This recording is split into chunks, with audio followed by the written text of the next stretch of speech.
એટલે 39 થી શરૂ કરીને 45 સુધીમાં મિત્રો તમે કલ્પી શકો 60 લાખ, ફરી આપણે બોલું છું, 60 લાખ યહૂદીઓને મારી નાખ્યા.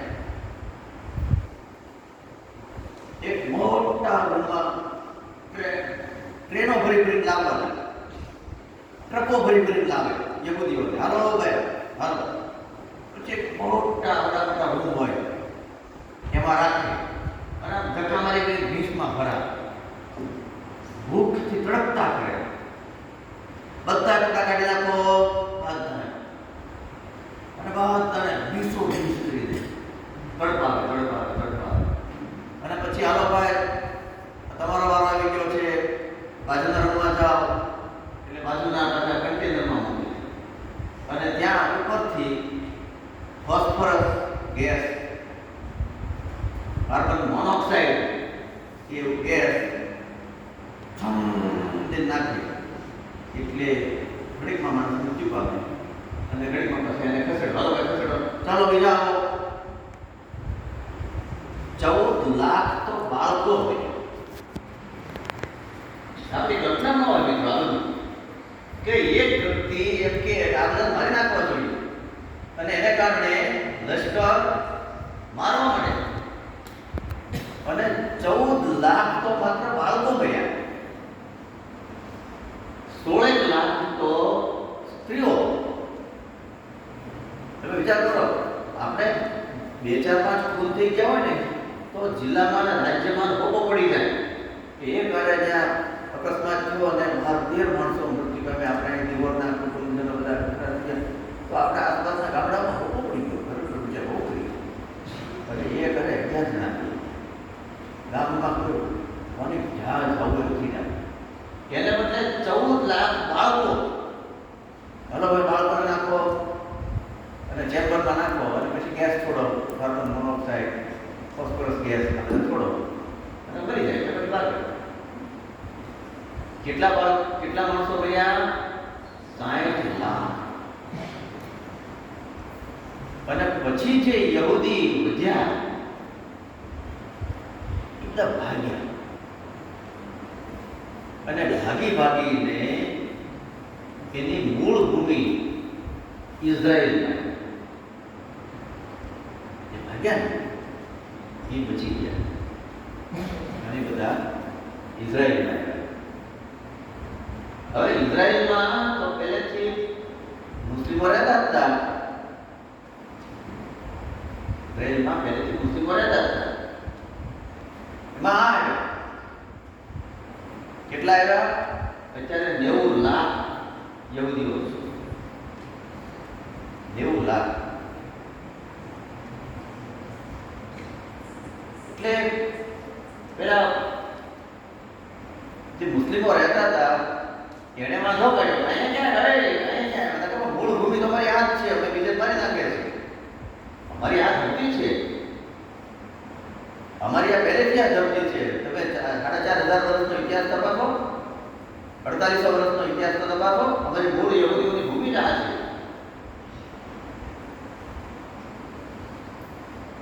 નહીં એમાંથી બાજુથી એટલે યહૂદીઓ અને મુસ્લિમો એમાં સામે આવી ગયા.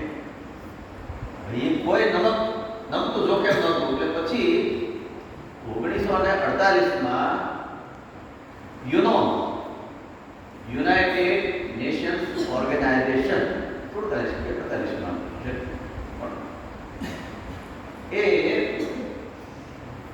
એની અંદર ઠરાવ કર્યો કે ભાઈ આ તો સાચી છે, યહૂદીઓ ક્યાં જાય, એનું ઘર છોડીને જાય ક્યાં, એનું ઘર છોડીને એ લોકો ક્યાં જાય.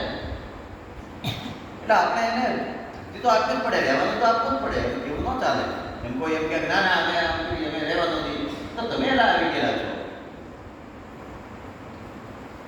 એટલે પછી વિભાગ પાડ્યા કે ભાઈ આટલો ભાગ છે તે યહૂદીઓનો અને આટલો ભાગ છે તે મુસ્લિમોનો. એટલે જે મુસ્લિમોનો ભાગ આવ્યો તે પેલેસ્ટાઇન અને યહૂદીઓના ભાગમાં જે આવ્યું તે ઇઝરાયલ. હવે તમારી જમીન આ શરત ઇસ્લામિક વાળાને થઈ ગયું કે આ જમીન તો પડાવી જ આપી, એટલે પેલેસ્ટાઇન તો આપ્યું, થોડાક બીજા હિસ્સા પણ જ્યાં મુસ્લિમોની વસ્તી બહુમૂલક વસ્તી હતી ત્યાં પેલેસ્ટાઇનના ભાગમાં આવ્યું. જેમ ટાપુ હોય એમ એક બીજો ભાગ 10 કિલોમીટર પહોળો અને 40 કિલોમીટર લાંબો એક ભાગ જે દરિયા કિનારે હતો, ત્યાં ખૂબ વસ્તી હતી અને જાત જાતની વસ્તી હતી બધી. તમે યાદ રાખો કે આ ઝઘડો કેમ છે, તો કે આ ઇઝરાયલ એવો છે કે એમાં વચ્ચે એક જગ્યાએ જેરુસલેમ છે, એટલે ભગવાન ઈસુનો જેરુસલેમથી બાજુના ગામડામાં જન્મ થયેલો અને ભગવાન ઈસુને ત્યાં સૂળીએ ચડાવેલા, એટલે કે આ અમારું પવિત્ર સ્થળ છે જેરુસલેમ. એટલે ખ્રિસ્તીનો એક પ્રદેશ થઈ ગયો.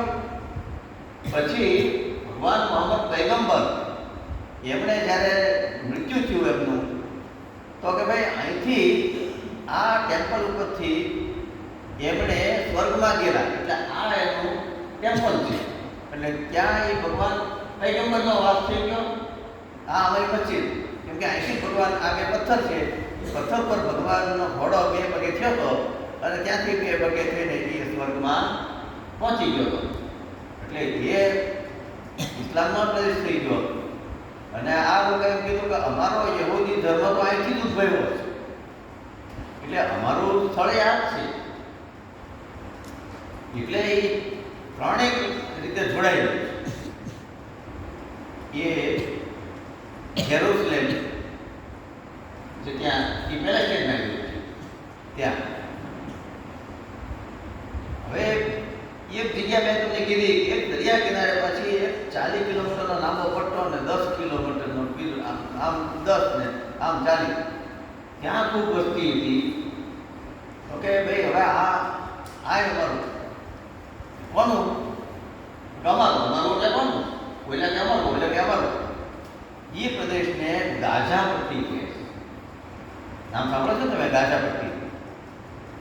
ભાઈ ગાઝા પટ્ટી નામ સાંભળ્યું છે ને કિસ્માળભાઈ? તો હવે પેલેસ્ટાઇનમાં તો પેલેસ્ટાઇનીઓ રાજ કરે છે, ઇઝરાયલમાં ઇઝરાયલના લોકો રાજ કરે છે. પણ આ ગાઝા પટ્ટીમાં જે ઇસ્લામિક બધા વિષય છે એમાંથી કેટલાક આતંકવાદીઓ જૂથ છે, જે ટેરરિસ્ટ જૂથ છે, આમ એને ગણાય, આતંકવાદી જૂથ જ કહેવાય. એ જૂથનું નામ છે હમાસ. શું નામ છે? હમાસ. એ ક્યાં રાજ કરે છે? એટલે વચ્ચે ચારેક યુદ્ધ થઈ ગયા આ લોકો વચ્ચે. આને એમ થાય કે અમારું પડાવી ગયા, આ એમ કે ના ભાઈ પડાવી કેમ થાય, અમારું જ હતું.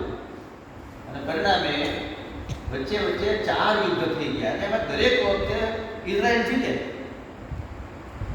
તમે જો કેમ જીતે, તો કે 18 વર્ષનો છોકરો થાય, 18 વર્ષની છોકરી થાય એટલે એમણે ફરજિયાત 2 વર્ષની લશ્કરી તાલીમ લેવાની.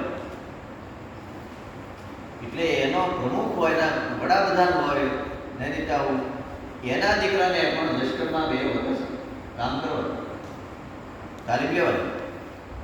એ લોકો મોત ભાળી ગયેલા છે. એ લોકો યહૂદીઓ મોત ભાળી ગયેલા છે. એને ખબર છે ઓલા 60 લાખ યહૂદીઓ, એટલે મોત ભાળી ગયેલા છે. એટલે લડાઈ પ્રજા થઈ ગઈ છે. એટલે લડાઈ પ્રજા થઈ. એટલે દરેકે ફરજિયાત છોકરો હોય કે છોકરી હોય એમણે સશસ્ત્ર તાલીમ લેવાની, બોર્ડર પર જવાનું, 2 વર્ષ તાલીમ લેવાની. ગમે હોય, ગમે તેનો દીકરો હોય, છોકરો હોય કે છોકરી હોય, ફરજિયાત લેવાની. હવે આને જે બળતરા છે પેલા હમાસને, કે આ દરેક વખતે 4 યુદ્ધો ત્યાં દરેક વખતે ઇઝરાયલ જીતે અને દરેક વખતે થોડી થોડી જમીન લઈ ગઈ. આ અમારી લઈ ઓલા કટકા મેં તમને કીધું કે વચમાં ટાપુ જેમ કટકા ઇઝરાયલ પેલેસ્ટાઈનના હતા એ બધા લઈ ચોખ્ખું ચણા કરી નાખ્યું ઉકળા બધા કાઢી નાખ્યા બધા. હવે આ માસવાળાને એમ થયું કે આ તો બરાબર નહીં, આ લોકો લોહી પી રહ્યા છે. એટલે એમણે આતંકવાદી શું એમણે તૈયારી શરૂ કરી અને આમ કટકા કટકા થોડું થોડું તો હલ્યા જ કરતું. અને ઇઝરાયલને એક નક્કી છે કે ઇઝરાયલના એક માણસને મારે એટલે એને 10 માણસને મારવા. આ નક્કી છે. ઇઝરાયલમાં એક માણસને લોકો મારી જાય એટલે તરત કેમ જાઓ ભાઈ જાઓ દહેજને લઈ આવો એટલે 10 ઉડાડી. ક્યારેક 10 ઉડાડવાના, ક્યારેક વધારે ઉડાડવાના, ક્યારેક એકની સામે 3, 4, 5, 10 અરે 10 થાય તો રાજ્ય રેડ બસ હોવાનું. સહન નહીં કરવાનું કશું, સહન નહીં કરી દો તો ખબર નથી. હવે ક્યારેક હુમલો કરે તો એટલે ઇઝરાયલે એની એક જાસૂસી સંસ્થા બનાવી. એ સંસ્થાનું નામ છે મોસાદ. શું નામ છે? મોસાદ. એ ઇઝરાયલની જાસૂસી સંસ્થા છે. દુનિયામાં અમેરિકા પછી કોઈ જાસૂસી સંસ્થા ગણાતી હોય તો તે સક્રિય બહુ હોશિયાર તો તે મોસાદ ગણાય છે. એ મોસાદ સંસ્થા છે, એજન્સી છે, જાસૂસી. એણે એવા ડોમ ગોઠવી રાખેલા છે, એને આયર્નના ડોમ કહેવાય છે, આયર્નની ડોમ. એવા મશીનરી ગોઠવી રાખી છે કે જો હમાસના રોકેટ છોડે તો તમારે કાંઈ કોઈને કહેવું ન પડે, ઓટોમેટિક એના રોકેટ આવ્યા એટલે અહીંથી આપણા મિસાઇલો મિસાઇલ છોડે એટલે અહીંથી ઉડે અને એ મિસાઇલને આકાશમાં ખલાસ કરી નાખે. બધા હોવા જોઈએ બધા. એ તો એક આપણે તંત્ર ગોઠવી દીધેલું છે. એના કોઈએ તમને મારવા માટે ગોઠવ્યા તો ત્યાં એ ઉડાડી. પણ એની એક મર્યાદા છે, એની 90% સફળતા છે. એટલે કે જો 100 મિસાઇલ છોડે તો એમાં 10 તો પડે, 90 ને આકાશમાં ઉડાડી નાખે. હવે આ મોસાદની આ નબળાઈ એ હમાસને ખબર હતી. એટલે એણે અઠવાડિયા પહેલા એવું કહ્યું કે એક સાથે 5000 મિસાઇલ છોડી. 5000 એનો અર્થ એમ થયો કે 4500 મિસાઇલોને ઉડાડી નાખે પણ 500 તો પડે. અને વચ્ચે ફેન્સિંગ છે ત્યાં આ હમાસના આતંકવાદીઓ અને કે નાના થોડા ઘણા નથી, 27,000થી વધારે આતંકવાદીઓ છે હમાસના. એ બુલડોઝરથી વાળને માર્યો ધક્કો અને ભાગો, અંદર જાઓ, બંદૂકો લઈને નીકળો. આમથી મિસાઇલો છોડી સવારમાં વહેલા અને પાછા ત્યાં રજા ઇઝરાયલમાં અને સંગીતનો રાતભર કાર્યક્રમ ચાલ્યો હતો, સવાર સુધી ચાલતો એટલે સખત કાર્યક્રમ ચાલુ હતા. અને આને ઉપાડ્યું બહાર એટલે આકાશમાંથી મિસાઇલ જમીન માર્ગે બંદૂકો લઈ, કેમ કે બધા કાર્યક્રમમાં છે. અને પેલી મોસાદ સંસ્થા જે છે એને જે જાસૂસી સંસ્થાને ખબર પડી જવી જોઈએ એની એજન્સીની કેટલીક વેબસાઇટ તંત્ર આખું અત્યારે એમ કહેવાય છે કાં તો ચાઇના ને કાં ઈરાન, આ બેમાંથી કોઈએ હેક કરેલું છે. એટલે ઊંચી ઝડપાય અને આ લોકો પહોંચ્યા તો પહોંચ્યા અને દરિયાઈ માર્ગે કેટલું થયું કેમ કે હમાસ દરિયો છે ત્યાં, આમથી એટલાન્ટિક મહાસાગર અને પછી ભૂમધ્ય મહાસાગર એ ભેગો થઈને એ જે ગાઝા પટ્ટી અડે છે અને ત્યાં અંદર ઘૂસીને સીધી ગોળીબારી શરૂ કરી બતાવો.